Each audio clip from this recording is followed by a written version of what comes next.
बिस्मिल्लाहिर्रहमानिर्रहीम, अस्सलाम वालेकुम नाज़रीन। पाकिस्तान के लिए मईशत एक बहुत बड़ा इस वक्त चैलेंज बन चुका है। माशी इस्लाहात, माशी मामलात को दुरुस्त सम्त में आगे ले जाना, मईशत की बेहतरी, माजी की जो हुकूमत पाकिस्तान तहरीक इंसाफ की रही उसको भी माशी चैलेंजेस दरपेश थे और यही वो एक सबसे बड़ा मसला था जो कि पाकिस्तान तहरीक इंसाफ की हुकूमत से निबर्द आजमा होती हमें नज़र भी आई।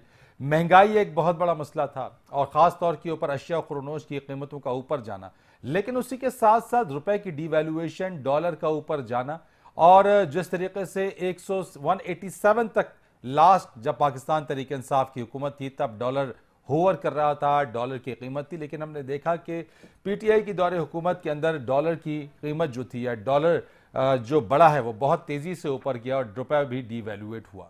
इस सारी सूरत हाल को सामने रखते हुए अब अगर हम देखें जो मौजूदा हुकूमत है उसको भी यही एक बहुत बड़ा मसला दरपेश है और ख़ास तौर के ऊपर एक मामला जो बहुत अहम है वो ये कि पेट्रोली मसनूआत की कीमतों में इजाफा।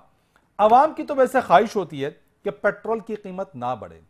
आवाम चाहते हैं कि पेट्रोल की कीमत बिल्कुल एक जगह पर रहे, बल्कि कमी हो जाए तो ज़्यादा बेहतर है। अगर कोई हुकूमत ऐसे इकदाम उठाती है या उसमें उसको अंदर इस्तेहकाम रखती है तो उस हुकूमत के लिए आवाम उसके फेवर में या उसकी तारीफों के पुल बांध देते हैं।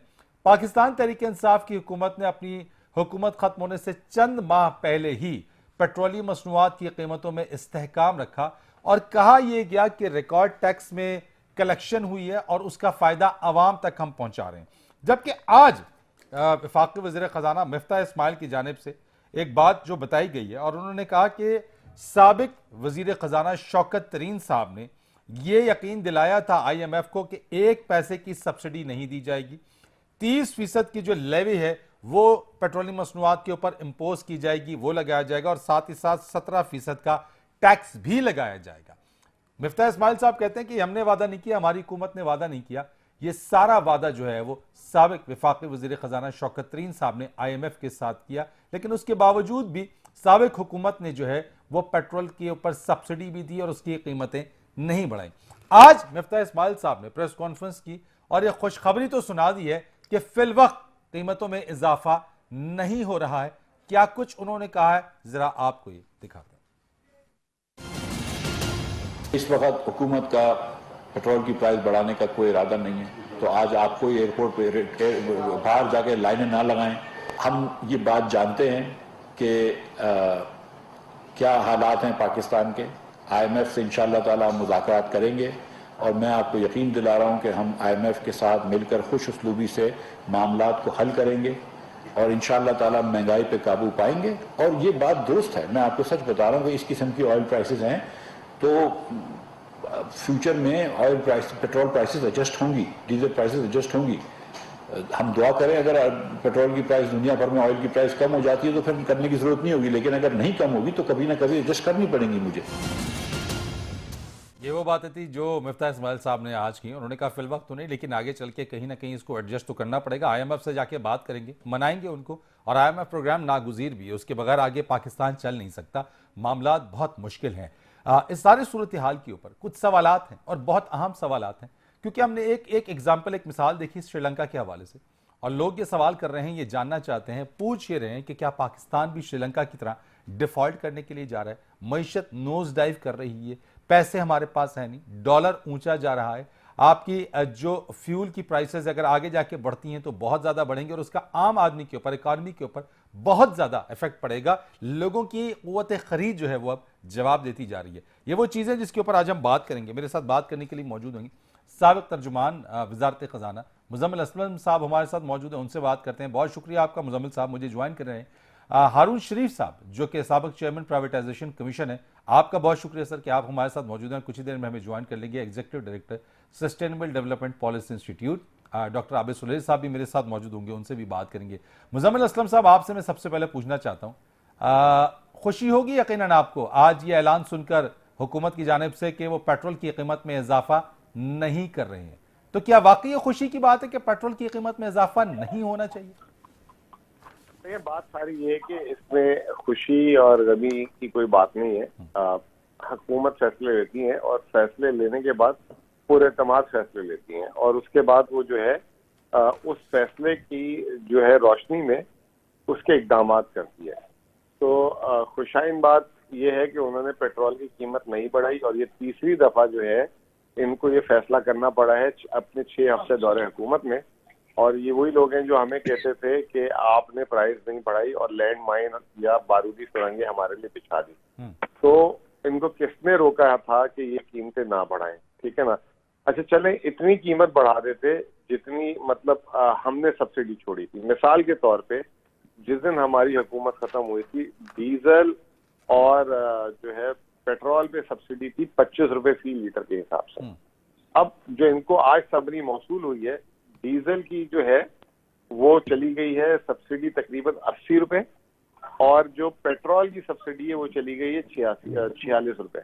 अच्छा। तो चले आप एक काम कर लेते, जो हमने क्राइम किया था 25 रुपए वाला, आपको अगर लगता है वो क्राइम था तो आप 25 रुपए छोड़ के बाकी जो इस बीच का हिसाब है वो तो दे दे। वो तो हमने नहीं वो बढ़ाया। कह रहे कि 120 अरब डॉलर माहाना इस वक्त नुकसान बर्दाश्त करना पड़ रहा है पेट्रोलियम मसनूआत की कीमतों में सब्सिडी देने पर। मैं यही तो आपको बता रहा हूँ कि जब हमने सब्सिडी दी थी 28 फरवरी 2022 को, अच्छा, तो पहले 15 दिन में थी 1 अरब रुपए की सब्सिडी।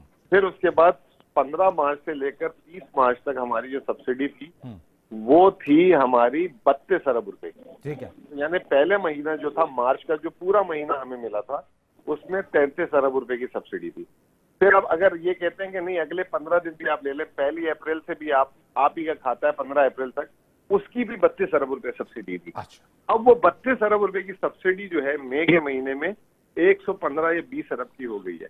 तो ये जो बीच का गैप है, हमारे 32 छोड़ने अपने 90 अरब का तो हिसाब देते हैं। लेकिन मुजम्मिल साहब एक चीज मैं पूछना चाहता हूँ बिफोर कमिंग टुवर्ड्स हारून शरीफ साहब, मुझे बताइएगा कि मुफ्ती साहब ने आज ये भी फरमाया कि शौकत तरीन साहब ने ये वादा किया था IMF से कि 1 पैसे की सब्सिडी नहीं देंगे, 30% की लेवी भी इंपोज होगी और 17% का मजीद टैक्स भी लगेगा। तो ये जो वादा आपने किया था, एक बॉन्डिंग यकीनी तौर के ऊपर होगी IMF के साथ, तो ये वादा खिलाफी नहीं हुई है? यानी उस प्रोग्राम के तहत जो IMF का प्रोग्राम जिसमें पाकिस्तान रहा है, और अभी बताया जा रहा है कि प्रोग्राम सस्पेंड भी इसी वजह से हुआ, दोबारा से उसको जो है वो रिन्यू करने की या दोबारा से वो मुज़ाकरात पर आमादा करने की और बात करने की कोशिश भी की जा रही है कि उनको यकीन दहानी कराई जा रही है, गारंटी ली जा रही है कि जनाब ठीक है 1 साल का प्रोग्राम, मजीद हम आगे चलेंगे और मामला जो भी हैं वो पूरे करेंगे हम। पहली बात तो ये कि जो हमारे मिफ्ता इस्माइल साहब, मैं आता हूं हारून साहब, मैं आपसे आता हूं, just taking this comment and then I will come towards you sir. Sure. देखिए हमारे जो मिफ्ता इस्माइल साहब हैं वो इतनी हवाओं में बातें करते हैं और फिर वो अपनी बातें हवा में करके भूल के जो है वापस से फिर नई बात करते हैं। नहीं, वादा नहीं किया था शौकत साहब ने। सर मैं आ रहा हूँ ना मेरे भाई, अगर सुन लेंगे तो मैं बता रहा हूँ आपको, वही बता रहा हूँ। ठीक है, 22 उन्होंने कहा अरब डॉलर का ये हुकूमत खसारा छोड़ के जा रही है, आज उन्होंने उसे 17 कर दिया। इसी तरीके से आपको हमारी या मिफ्ता इस्माइल की बातों पे नहीं जाना चाहिए। IMF का एक स्टाफ लेवल एग्रीमेंट आता है, ठीक है, आप उसको पढ़ लें। अभी प्रोग्राम के दौरान अपने किसी रिसर्चर को या किसी प्रोड्यूसर को बोले वो निकाल लें। उसमें 5 प्रायर एक्शंस पे हमारी IMF से बात हुई थी। नंबर 1, पेट्रोलियम मसनूआत की कीमतें बढ़ाना, 4 रुपए पेट्रोलियम लेवी हर महीने में बढ़ाना, ठीक है। नंबर 2, जनरल सेल्स टैक्स लगाना था। नंबर 3, स्टेट बैंक एक्ट पास कराना था। ये हमारे जो हमने 5 वादे किए थे, उसमें से 5 के 5 वादे पूरे किए थे 1 फरवरी को, इसलिए हमें किस्त जारी हो गई थी। राइट। फिर उसके बाद मार्च में दिसंबर आखिर तक का रिव्यू होता है। अच्छा, ये तमाम टैक्सेस क्यों लगाए जाते हैं? वो इसलिए लगाए जाते हैं कि आप अपने हदफ को हासिल कर सके। मिफ्ता इस्माइल साहब से कोई ये पूछे कि 31 दिसंबर 2021 के हमारे तमाम अहदाफ पूरे थे कि नहीं थे। अब फैसला आपका होता है कि फिर उसके बाद आपने फैसला, अगर हदफ पूरा कर रहे हैं आप, तो आप अगर किसी जगह कीमत कम कर रहे हैं तो वो उसको वसूल कैसे करेंगे? शौकत तरीन 1000 दफा बता चुके हैं कि मैंने उसकी सब्सिडी मुहैया की थी। मैं आपको सिर्फ एक मिनट लूंगा, 30 सेकंड लूंगा ताकि आप दूसरे गेस्ट से बात कर लें। ये तो भाई ये सिर्फ 466 अरब का पैकेज था। 1200 अरब रुपए का पैकेज कोविड में दिया था इमरान खान ने। उस वक्त तो ना टैक्स था ना कुछ था, और उस वक्त भी IMF प्रोग्राम में था। और आखिर बात जो इन्होंने झूठ बोला कि IMF प्रोग्राम सस्पेंड हो गया था। IMF program during the program या तो ऐलान होता है कि सस्पेंड हो गया, हमने चीजें जमा कराई थी, वोट ऑफ नो कॉन्फिडेंस हो गया, झूठ बोल रहे हैं। कहीं पे लिखा हुआ बता दें कि सस्पेंड हो गया। राइट, हो गया। मैं हारून शरीफ साहब आपकी तरफ आता हूं सर। मुझे सर ये बता दीजिएगा, आसान लफ्जों में और चीजों में बड़ी स्पेकुलेशंस हैं, बहुत ज्यादा बातें पाकिस्तान की इकोनॉमी को लेके। कुछ कहते हैं श्रीलंका की तरह डिफॉल्ट होने जा रहा है, कुछ कहते हैं हमारे पास पैसे नहीं है, कुछ कह रहे हैं कि बिल्कुल ही मामला हाथ से निकल गए हैं। आज जो फैसला गवर्नमेंट ने लिया है पेट्रोलियम प्राइसेस को इंक्रीज ना करने का, इंपैक्ट इसका क्या पड़ेगा और हमारी इकोनॉमी जा किधर रही है सर? जी फरीद साहब, बहुत शुक्रिया। देखिए, पहले तो एक मैं वजाहत करता जाऊं, क्योंकि मैं कुछ 15-16 ममालिक में ये IMF और इंटरनेशनल प्रोग्राम्स को खुद डील करता रहा। ये जो प्रोग्राम होता है, ये कोई शौकत तरीन साहब या मिफ्ता इस्माइल साहब के कहने पे नहीं होता।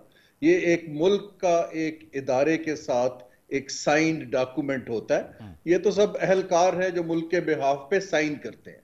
जो पाकिस्तान ने साइन किया हुआ है, उसके अंदर हमने कमिट किया हुआ है कि हम इदारा जाती रिफॉर्म्स करेंगे, हम सेल्स टैक्स और इनकम टैक्स को रिफॉर्म करेंगे, हम सब्सिडीज नहीं देंगे।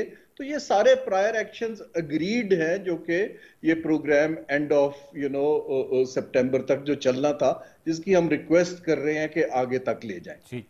तो एक चीज तो ये बड़ी क्लियर है कि जो भी फाइनेंस मिनिस्टर आएगा, उनको ये ऑनर करना उनकी ये एक रिस्पॉन्सिबिलिटी है जब आप ये जॉब लेते हैं, क्योंकि ये आपका जाती प्रोग्राम नहीं है। दूसरी चीज ये है कि जैसे आपने आज मिफ्ता की मैंने भी सुनी, हमारे दोस्त भी हैं बहुत अच्छे प्रेसर, उन्होंने कहा मैं दुआ करता हूं कि पेट्रोल की प्राइस ना बढ़े, लेकिन हमें ये एडजस्टमेंट करनी पड़ेगी। आई विश के मईशत खाली दुआओं पे चल जाए, क्योंकि दुआ के साथ हमें एक बहुत से अमल करने की जरूरत है।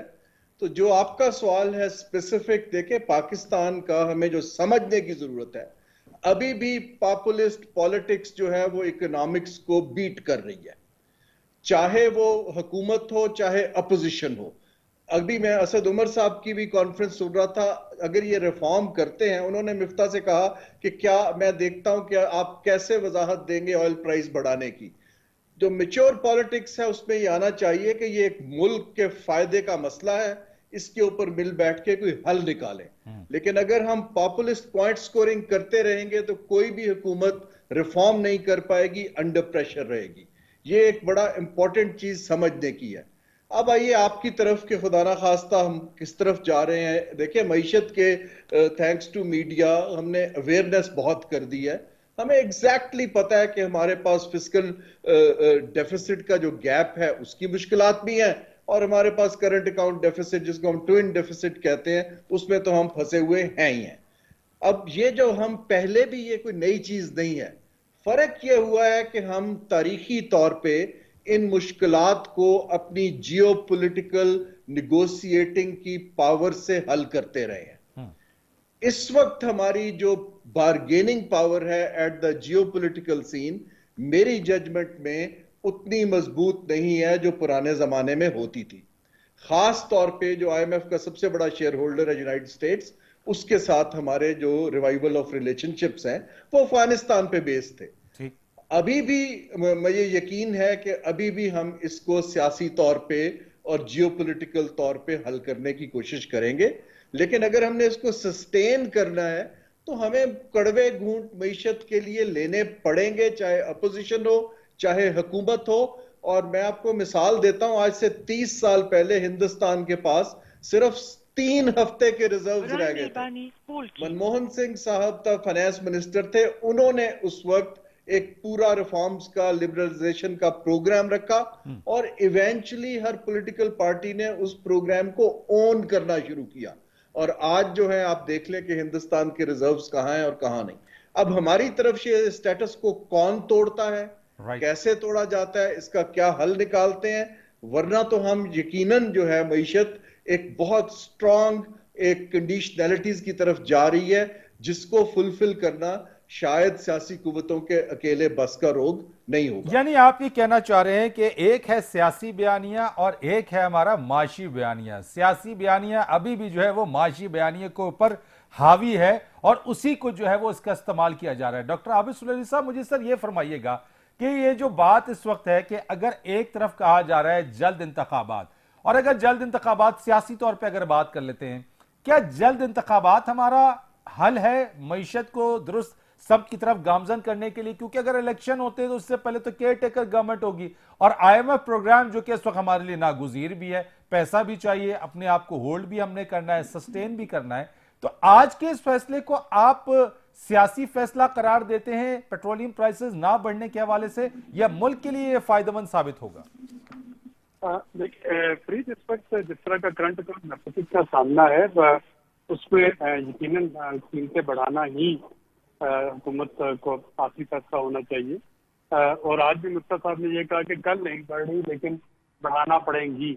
हो सकता है कि जब वो कंसल्टेशन कर लें अपने बाकी हलीफों के साथ प्राइम मिनिस्टर की वापसी को, उसके बाद 4-5 रोज बाद बढ़ा दे। लेकिन इस वक्त हमें ये देखना ये होगा कि मौजूदा हुकूमत को केयर टेकर सेटअप हो या इलेक्शन की तरफ जाना हो, सियासी जमातों को ये सोचना होगा कि इलेक्शन के बाद ये 3 बड़ी पार्टी हैं, इन्हीं में से किसी को हुकूमत बनाने का मौका मिलेगा। क्या वो पीपल्स पार्टी है, PMLN है या PTI है। और मईशत की जो हालत है उनको ही मईशत को आगे लेके जाना होगा। तो ये उन तीनों के मुफाद में है और एक विन विन सिचुएशन होगी अगर वो मईशत पे पॉलिटिक्स करना बंद कर दें। जो चंद फैसले करने हैं, हमें पता है कि इस पर करंट अकाउंट हमारी सबसे बड़ी मजबूरी है कि उसको short term balance of payment जो है उससे कैसे रोका जाए। ये तो कहा जा सकता है कि क्योंकि रेवेन्यू जो है FPR ने एक रिकॉर्ड रेवेन्यू इकट्ठा किया, वहां से जो रुपए में तो इस एनर्जी सब्सिडी की कंपनसेशन हो सकती है, लेकिन हमें ये भी देखना है कि डॉलर में अगर आप देखें तो चूंकि बैनुल अवी मार्केट में एनर्जी की कीमतें डबल हो चुकी हैं, तो जो हमारा इम्पोर्ट बिल होता था एनर्जी का वो डबल हो चुका है। इसी तरीके से हमारा एडिबल ऑयल का इम्पोर्ट बिल है वो डबल हो चुका है। तो कमोडिटी प्राइस हाइक की वजह से पूरी दुनिया में जब आपका इम्पोर्ट बिल जो है वो डबल हो रहा है डॉलर की वजह से, डॉलर आपके पास इसलिए नहीं आ रहे कि IMF का प्रोग्राम जो है वो लिंगों का शिकार है। दोस्त ममालिक जो है वो इसलिए अपनी स्पोर्ट को रोल ओवर नहीं कर रहे तो उन्होंने इसको IMF के प्रोग्राम के साथ नहीं कर दिया। लेकिन मैं पूछना चाहता हूँ डॉक्टर साहब कि क्या ये कोई गैर मामूली सूरत हाल है, हमें माजी में भी ऐसी सूरत हाल का सामना करना पड़ा है? क्योंकि एक जो एग्जाम्पल है इस वक्त श्रीलंका की, हमारे यहाँ बात ये हो रही है कि पाकिस्तान भी खुदा ना खास्ता उस तरफ जा सकता है, डिफॉल्ट कर सकता है, बैंकरप्सी की तरफ जा सकता है। तो ऐसी सूरत हाल में तो फिर एक अनारकी या खाना जंगी की सूरत हाल पैदा हो जाएगी। अल्लाह ना करे कि कोई डिफॉल्ट की सिचुएशन हो, इसलिए मैं नहीं समझता हूँ कि श्रीलंका की इकॉनमी और पाकिस्तान की इकॉनमी का कंपैरिजन करें, वो टोटल $80 बिलियन की इकॉनमी है। पाकिस्तान माशाल्लाह $320 बिलियन की इकॉनमी है, उससे 4 गुना बड़ी इकॉनमी है। लेकिन जो पोलिटिकल अनसर्टेनिटी इसका क्या शिकार है, पिछले 2 महीने से आपने देखे कि पंजाब जो कि पाकिस्तान का सबसे बड़ा आबादी के लिहाज है, वहाँ पे 2 महीने से कोई कैबिनेट नहीं है, अमलन है कि नॉन फंक्शनल गवर्नमेंट है। पाक को अगर आप देखते हैं तो यहाँ पे भी अभी बहुत से फैसले जो हैं वो नहीं लिए जा रहे। इसी तरीके से अगर हम PTI को देखते हैं तो जाहिर है कि इस वक्त सियासी दर्जा हरारत जो है मुल्क का गो के एक साउथ एशिया एक बड़ी अनप्रेसिडेंटेड हीट वेव का शिकार है, लेकिन हमारा सियासी दर्जा हरारत उससे भी बड़ा हुआ है। तो इस सारे तनाज़ुर में अगर आप देखें तो कुछ ऐसे जल्द करना पड़ेंगे। तो श्रीलंका जैसी सूरत हाल तो खुदा न खास्ता नहीं, लेकिन रशिया यूक्रेन वार की वजह से उसके जो फॉल बैक आ रहा है, उसके जो रिपल इफेक्ट आ रहे हैं, वो यकीनन एक गैर मामूली सूरत हाल है। राइट हो गया सर, मैंने एक ब्रेक ले ली है, ब्रेक ले लेता हूँ मैं। ब्रेक के बाद आके इस पर मजीद जरा बात करते हैं, क्योंकि बहुत अहम मौजू है और इसके ऊपर गुफ्तगू करना बहुत ही ज़रूरी है। इसी के ऊपर हम मजीद बात करेंगे, लेकिन एक ब्रेक के बाद।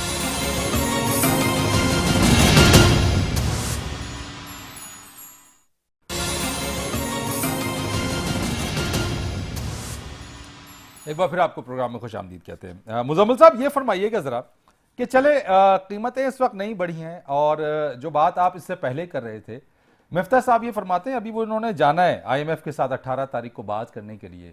यकीनी तौर के ऊपर उनकी तो टर्म्स एंड कंडीशंस में ये है कि आपने सब्सिडी को ख़त्म करना है या सब्सिडी नहीं देनी है। अब IMF इसको किस तरह से देखेगा? क्या वो मना पाएंगे IMF को कि जनाब अभी हम सब्सिडी ख़त्म नहीं कर सकते या हम आवाम पर बोझ उतना नहीं डाल सकते? और साथ ही ये भी बता दीजिएगा कि आज की तारीख में वैसे पेट्रोलियम प्राइसेस की कीमत होनी क्या चाहिए थी? देखिए, सबसे पहले तो मैं आपको एक बात बताऊं कि थोड़ी सी जो है पिछले 45 दिनों में मिफ्ता इस्माइल और उनकी हुकूमत के साथ इंटरनेशनली भी ज्यादती हो गई है। नंबर एक ये कि जिस दिन हमने हुकूमत छोड़ी थी 30 मार्च को, तो उस वक्त पेट्रोलियम की प्राइसेस, जो खाम तेल था $110 था और डीजल की कीमतें $120 के करीब थी।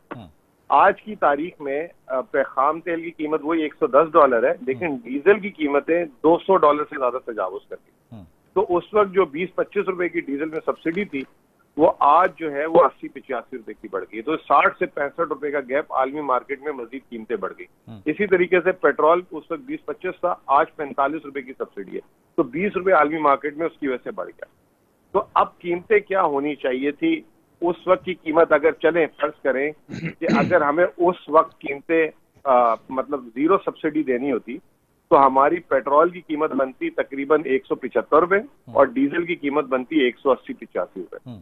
आज अगर कोई सब्सिडी ना दें तो इनकी पेट्रोल की कीमत बनती है 195 रुपए और डीजल की लगभग कीमत बनती है 230 रुपए। तो ये चीज है। और दूसरी बात ये है कि देखें, हमने तो आईएमएफ के लिए क्या हमें इन कीमतों पर जाना पड़ेगा मुजम्मिल साहब? देखें, आईएमएफ हमारे वाले दौर में तो आईएमएफ ने पेट्रोलियम लेवी भी शामिल किया था। मेरा अपना ख्याल ये है कि जो हमारी जो आईएमएफ से बात चल रही थी और आईएमएफ ने हमसे एग्री इस तरीके से किया था कि हमने दो सब्सिडियां दी थी, एक बिजली पे दी थी, एक पेट्रोल पे दी थी। हाँ। बिजली पे हमने 700 यूनिट के सारिफ तक के लिए दी थी, उन्होंने उस पर कोई एतराज नहीं उठाया। देखें, अब बात यह है ना कि अगर सब्सिडी पे उनको एतराज होता तो उस पर भी उठाते, बिजली वाली पे भी। उन्होंने कहा बिल्कुल आपने सही दी, टारगेटेड सब्सिडी है, इट्स फाइन। पेट्रोल की सब्सिडी में उन्होंने हमें कहा था, और ये इस पे अभी ये लोग भी काम कर रहे हैं, कि आप इस पेट्रोल की सब्सिडी को टारगेटेड क्यों नहीं किया आपने? आप टारगेट कर देते, गरीब आदमी को देते, क्यों दे रहे हैं आप हारून शरीफ को, मुजम्मिल असलम को या आबिद सुलैरी को? ठीक है, तो उस पे हमने उनसे इन प्रिंसिपली एग्री कर दिया था और आबिद सुलैरी साहब उन दिनों में हमारे साथ इन टच भी थे। एक मैकेनिज्म बना रहे थे, जैसे एहसास राशन का था, कि कुछ इस तरह का मैकेनिज्म बन जाए कि ये लोग एलिमिनेट हो जाए, और ये आईएमएफ को एक्सेप्टेबल है, ये आज भी एक्सेप्टेबल है। यानी आप कह रहे हैं कि इसके अंदर बाइफिकेशंस और टारगेटेड के, जिनको जरूरत है उनको दे दी जाए, जिनको ना हो तो उनसे तो पूरी कीमत वसूल की जाए। हारून शरीफ साहब, मैं इसी चीज को आपसे पूछना चाहूंगा सर, जो बात मुजम्मिल साहब फरमा रहे हैं इस वक्त, और जो ये चीजें, ऐसा मुमकिन है? क्योंकि हमारे यहाँ तो देखे ना, अगर सब्सिडी है पेट्रोल के ऊपर है तो वो सारे ही लोग उसको एंजॉय कर रहे हैं, लेकिन जो दे सकते हैं वो भी एंजॉय कर रहे हैं, जो नहीं दे सकते वो परेशानी, या फिर उसके अंदर उनकी खुशी के लिए कोई बात होगी कि चले ठीक है पेट्रोल सस्ता हो गया। Is it possible for Pakistan sir कि ये कर सकता है पाकिस्तान?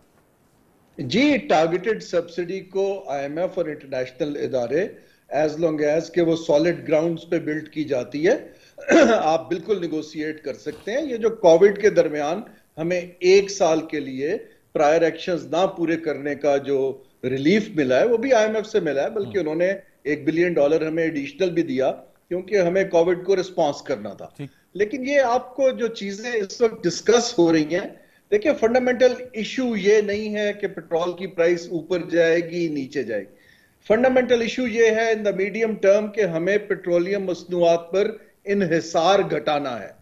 ट्रेड ऑफ हमारे लिए ये है कि हमने बिजली जो आधा तेल से बनानी है या सस्ते फ्यूल से बनानी है, हमने पब्लिक ट्रांसपोर्ट करना है कि सड़कें बनाए जाना है। ये सियासी ट्रेड ऑफ जब तक हम नहीं कर पाएंगे, हम बार बार हर 5 साल के बाद उसी साइकिल में फंसते रहेंगे। फरीद साहब, ये मैं जो बात करना चाह रहा हूं इसका आईएमएफ से ताल्लुक नहीं है, ये सियासी ट्रेड ऑफ है। जैसे हमारा फिस्कल गैप है, हमें family silver state owned enterprises को छोड़ना पड़ेगा, क्योंकि वो हम एक ब्लीडिंग क्यों है जा रही है। There is a limit to it, और ये सियासी फैसलों के लिए हर पार्टी को एक कम से कम एक दूसरे को साइलेंट सपोर्ट देनी चाहिए। अगर हम उस पर पॉपुलिस्ट पॉइंट स्कोरिंग करते रहेंगे तो हम बार बार इसी गड्ढे में गिरते रहेंगे। हारून शरीफ साहब, एक चीज जो आपने बात की है, आपने कहा कि ये जो पॉलिटिकल ट्रेड ऑफ की तरफ हम बढ़ रहे हैं, एक तरफ देखें ना, ये तो फायर फाइटिंग है कि मैं अभी का काम तो पूरा करूं, अभी तो काम चलाऊं, आगे की आगे देखी जाएगी। आप खुद भी प्राइवेटाइजेशन कमीशन के चेयरमैन रहे हैं, हमारे पास बहुत सारे ऐसे इंस्टीट्यूशन, ऐसे इदारे जो कि सफेद हाथी बन चुके हैं। इकॉनमी को रिवाइवल के लिए एक तो चले आपने कहा पॉलिटिकल, ये तो पॉलिटिकल ब्लेम गेम तो चलता रहेगा, एक दूसरे के ऊपर इल्जाम तराशी भी चलती रहेगी, लेकिन इसकी बेहतरी के लिए सिरा कहां से ढूंढा जाए, आगाज कौन करेगा? ये हुकूमत करेगी, नई आने वाली एक्सप्लेन हुकूमत करना चाह रहा था। देखिए, एक तो पहले क्लैरिफिकेशन, मैं बोर्ड ऑफ इन्वेस्टमेंट का चेयरमैन था, Right. प्राइवेटाइजेशन कमीशन का नहीं था। BOI।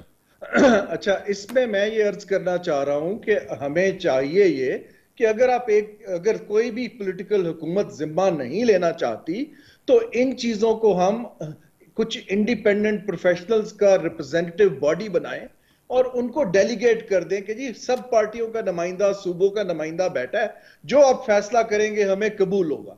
बहुत से ममालिक ने इस तरह की इंडिपेंडेंट स्पेस क्रिएट की है टेक्निकल, ताकि मामलात आगे बढ़े।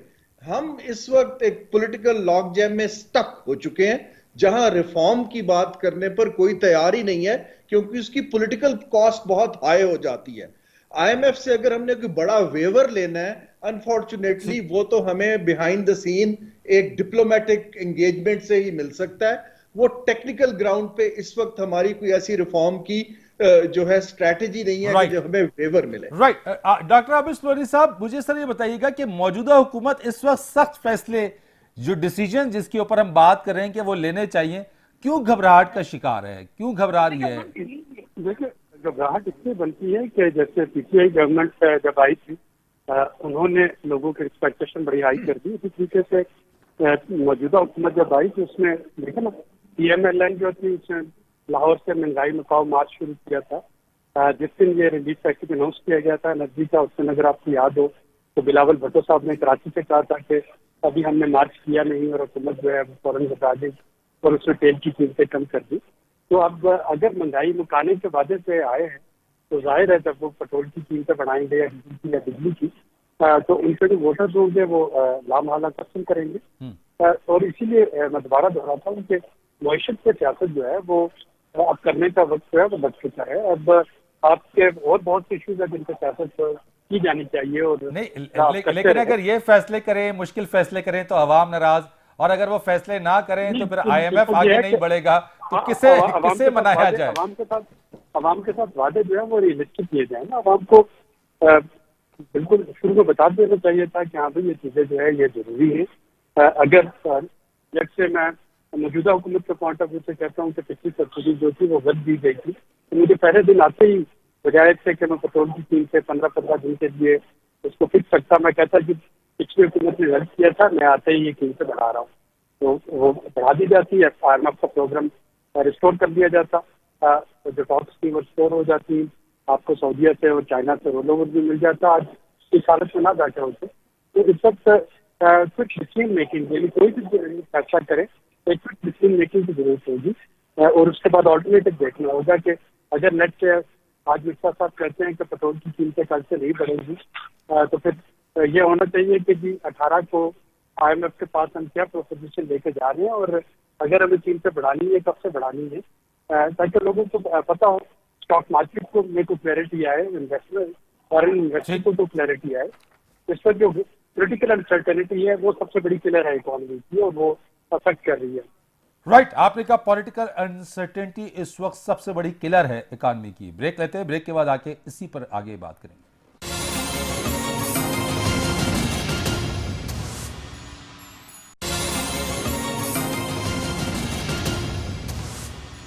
एक बार फिर खुश आमदीद कहते हैं। मुजम्मिल साहब, ये फरमाइएगा, खान साहब इस वक्त डिमांड कर रहे हैं जल्द इंतखाबात की, अर्ली इलेक्शंस की, और ना कराने की सूरत में जनाब वो कहते हैं कि कॉल भी देते हैं, वो कह रहे हैं कि जनाब इस्लामाबाद भी वो लेकर आएंगे। आप समझते हैं कि नए इंतखाबात माशी जो सूरत हाल है उसको कंट्रोल करने का सलूशन उसके अंदर मौजूद है? देखिए, सिंपल सी बात यह है कि जो मैंडेट है इंतखाबात वो देते हैं जो भी मुंतखब हुकूमत होती है, और जब उसको मैंडेट दे दिया जाता है तो फिर आलमी इदारे और जो स्टेक होल्डर्स होते हैं वो फिर अकॉर्डिंगली जो है आपसे मुआहिदा करने में अच्छे और ज्यादा कंफर्टेबल हो जाते हैं। ठीक, अभी जो सूरत हाल, मौजूदा सूरत हाल है, ये जो पीडीएम है 10-11 जमातों की मिलकर, इसमें अब देखें वजीर जो है कॉमर्स जो है किसी और पार्टी से, खजाना किसी और पार्टी से, तो इज्तमाई एक तो जो है ये किसी फैसले पे पहुंच नहीं रहे, और अगर कोई इज्तिमाई फैसला नजर में है तो उसको कर नहीं पा रहे। मईशत ऐसे नहीं चलती। ये 6 हफ्ते से जो है कोई एक फैसला आप मुझे बता दें कि नहीं, ठीक है, लेकिन मैं सवाल ये पूछना चाहता हूं कि नए इंतखाबात अगर हो जाए तो उसमें सलूशन है? इसका जवाब इसी में। तो जो नई इंतखाबात के बाद जो नई हुकूमत आएगी उसका मैंडेट होगा 5 साल का, तो वो फिर उसको पता होगा कि अगर मैं सख्त फैसले भी कर रहा तो बाद में दूसरे साल या तीसरे साल अपनी हुकूमत में रिलीफ देना शुरू कर दूंगा। तो वो जो है सख्त फैसले करने की सकत भी रखेगा, उसका मैंडेट भी पूरा होगा और हो सकता है कि मखलूत हुकूमत ना हो, मतलब ज्यादा उसके पास मेजोरिटी हो, तो वो फर्म होके डिसीजन ले सकती है। तो मेरा अपना ख्याल यही है कि बहुत जरूरी है नए इंतखाबात। और अब दूसरी एक बात क्लियर कर दूं आपको मैं, बहुत अहम है। लोग ये कहते हैं कि इंटरिम गवर्नमेंट जो है वो आईएमएफ से डील नहीं कर सकती। अच्छा। वो उस सूरत में डील नहीं कर सकती अगर आप नया प्रोग्राम लेने जाए। अगर आप ऑलरेडी प्रोग्राम में हो तो आईएमएफ जो है जो उसने जो टारगेट्स दिए होते हैं वो जो है अगर आप पूरे कर रहे होते हैं तो वो किस्त जारी करती रहती है। ये आपने बड़ा अच्छा पॉइंट क्लियर कर दिया कि इंटरिम गवर्नमेंट अगर होगी तो वो नेगोशिएट कर सकेगी अनलेस एंड अनटिल के कोई नया प्रोग्राम ना हो। पहले से प्रोग्राम जो है वो केयर टेकर गवर्नमेंट भी उसमें चली जाएगी। That's what you are saying. ठीक हो गया। हारून शरीफ साहब, सर आपकी नजर में इस वक्त आप क्या समझते हैं, यानी फायर फाइटिंग मोड अगर हमारे पास है, हमारे पास डॉलर बहुत ज्यादा ऊंचा जा रहा है, डॉलर की फ्लाइट भी है, और कुछ तो ये भी कह रहे हैं कि जनाब अब देखना ये है कि पेट्रोल की कीमतें पहले जो है वो 200 पे जाती हैं या डॉलर 200 पे जाता है, तो ये बढ़ती हुई डॉलर की जो प्राइसेस है इसको कैसे कंट्रोल किया जाए और इसका इंपैक्ट इस वक्त क्या पड़ रहा है हमारी इकॉनमी पे? देखिए जी, डॉलर की प्राइस तो डायरेक्टली रिस्पॉन्ड कर रही है। हमारे रिजर्व्स जो हैं 35% गिर गए हैं 45 दिन में। तो जब डॉलर कम होगा, बैंक्स तो लेटर ऑफ क्रेडिट खोलने के लिए भी कहां से डॉलर्स आएंगे, तो वहां पर स्पेकुलेटर्स भी आ जाते हैं और वहां पर मार्केट फोर्सेस प्ले करना शुरू कर देती हैं। तो डॉलर की कीमत, मुझे डर तो ये है कि ज्यादा फ्री फॉल में ना चली जाए अगर हमने 2 हफ्ते या 3 हफ्ते और इसमें देर कर दी। जहां तक सवाल है, मैं इसको थोड़ी सी क्लैरिटी देता जाऊं कि ये जो केयर टेकर गवर्नमेंट होती है, वो केयर टेकर गवर्नमेंट जो है कोई ऐसी चीज कंडीशन नहीं फुलफिल कर सकती जहां पार्लियामेंट से अप्रूवल की जरूरत हो। और हाँ, वो मुजम्मिल बिल्कुल ठीक कह रहे हैं कि जहां कोई आपने नया एग्रीमेंट करना हो, लेकिन जो डे टू डे काम है वो चलता रहता है। इस वक्त अगर मैं एक इंटरनेशनल इदारा हूं और पाकिस्तान को देखूं, तो ये जो अनसर्टेनिटी की बात हो रही है, मुझे इस हुकूमत का नहीं पता कि आया ये 4 माह चलेगी या 1.5 साल चलेगी। इसके बाद मुझे केयर टेकर गवर्नमेंट नजर आ रही है और मुझे नहीं पता कि उनके साथ डीलिंग कैसे करनी है। इसके बाद एक नया इलेक्शन आना है और इसके बाद वहां पर क्या सूरत हाल बनती है। अगर वीक कोलेशन फिर आ जाती है तो मैं उसको कैसे देखता हूं। तो इसलिए ना तो इन्वेस्टमेंट आएगी, ना कोई इदारा आपसे लॉन्ग टर्म कमिटमेंट कर पाएगा। तो इसका नतीजा, इसका तरीका यही है कि हमने इंटरनेशनल इदारों को अगर कॉन्फिडेंस देना है तो हमें कुछ चीजों को इदारों को डेलीगेट करके उनको पावर्स देने पड़ेंगे कि भाई टैक्स की चीजें हैं तो एफबीआर कर ले।